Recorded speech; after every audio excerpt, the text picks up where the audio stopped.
Pagi dan salam sejahtera, kami dari kumpulan 2 dan nama saya Lali. Meeting nomor meeting saya adalah 07DPA21F1022. Kami akan membentangkan tentang sejarah pembentukan masyarakat majmuk di Malaysia. Masyarakat majmuk merujuk kepada satu kumpulan yang terdiri daripada pelbagai bangsa atau kaum, tetapi hidup terpisah karena melakukan cara hidup, adat dan kepercayaan yang berbeza. Terdapat tiga bangsa utama di Malaysia, yaitu Melayu, Cina, dan India. Setiap kaum di Malaysia ini mempunyai latar belakang dan identiti yang berbeza. Masyarakat Melayu ialah penduduk asal di Tanah Melayu, dan dahulunya mereka tinggal di perkampungan dan bekerja sebagai petani, penternak, menangkap ikan, dan mengutip hasil hutan. Selain itu, kaum Cina adalah kumpulan etnik kedua terbesar di Tanah Melayu. Mereka menetap di kawasan Lombong Uang, kemudian dimajukan menjadi perbandaran. Kebanyakan Cina bekerja sebagai perniaga, dan sesetengah pula masyarakat Cina bekerja sebagai lombong semasa era penjajahan British.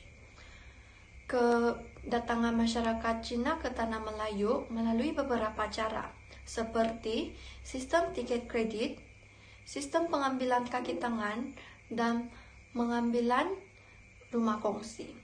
Seterusnya, kumpulan etnik terkecil antara tiga bangsa utama ialah kaum India.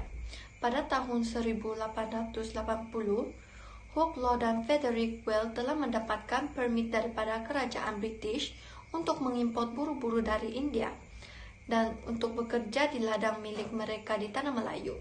Sekian itu saja dari saya. Dipersilakan ahli kumpulan saya, Nur Syalin, untuk membentang tentang halangan-halangan semasa pembentukan masyarakat majmuk di Malaysia. Assalamualaikum dan salam sejahtera. Nama saya Nur Syalin binti Hassan dan nombor matrik saya ialah 07DPR21F1018. Okey, pada pagi ini saya ingin membentangkan tentang halangan-halangan yang terdapat dalam pembentukan masyarakat majmuk di Malaysia.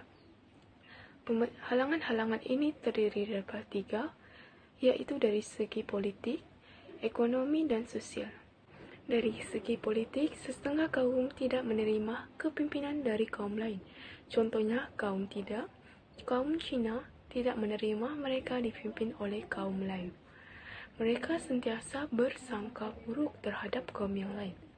Seterusnya, dari segi ekonomi pula, terdapat perbezaan jurang pekerjaan.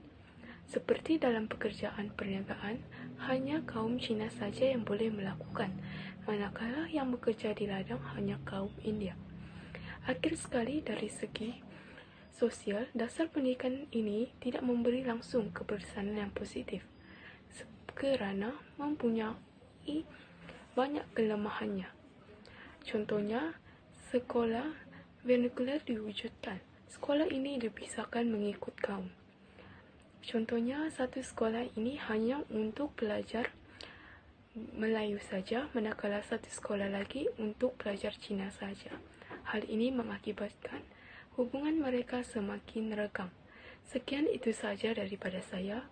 Seterusnya, saya mempersilakan ahli kumpulan saya, iaitu Nur Suzila, membentangkan tajuknya, iaitu kesan-kesan dalam pembentukan masyarakat majmuk di Malaysia. Saya Nur Suzila binti Abdul Wahid, nomor matris 07DPR21F1042, membincangkan tentang kesan pembentukan masyarakat majmuk di Malaysia. Kesan-kesan kewujudan masyarakat majmuk. Yang pertama, di Malaysia terbentuk oleh masyarakat Cina, India, dan Sikh yang masing-masing mengamalkan sistem sosial digelar kongsi gelap. Pada mulanya untuk kepentingan masyarakat kerana merantau, tetapi kemudian bertukar menjadi radikal, iaitu mengamalkan perjudian dan pergaduhan besar seperti perang larut. Kesan yang kedua ialah terbeza beberapa institusi sosial yang berperanan untuk kaum tertentu, termasuk agama dan kepercayaan. Contohnya seperti masjid dan surau untuk orang Melayu, manakala gereja untuk orang Cina. Kesan yang ketiga ialah kemajuan dalam sistem perhubungan seperti pembinaan jalan raya, landasan kereta api dan pelabuhan. Kemudahan yang dibina kemudahan ini dibina untuk memudahkan pengantaran biji timah dan getah. Kesan yang keempat yaitu wujud sistem pendidikan yang berbeza berdasarkan kaum terbesar, termasuk sistem pendidikan Inggris. Kesan yang kelima ialah kedatangan masyarakat Cina dan India menyebabkan terbentuknya masyarakat majmuk di negeri-negeri Melayu. Berhubungan dengan pribumi waktu itu sangat erat, mereka tinggal berasingan dan mengamalkan aktivitas kehidupan yang berbeza. Kesimpulannya, wujud masyarakat berbilang kaum, ras, etnis, dan bangsa di Malaysia. Kehadiran kelompok ini menjadikan Malaysia sebuah negara yang kaya dengan budaya, adat jasam, bahasa, dan latar belakang kebudayaan yang berlainan, dan menjadikan negara ini tarikan masyarakat luar.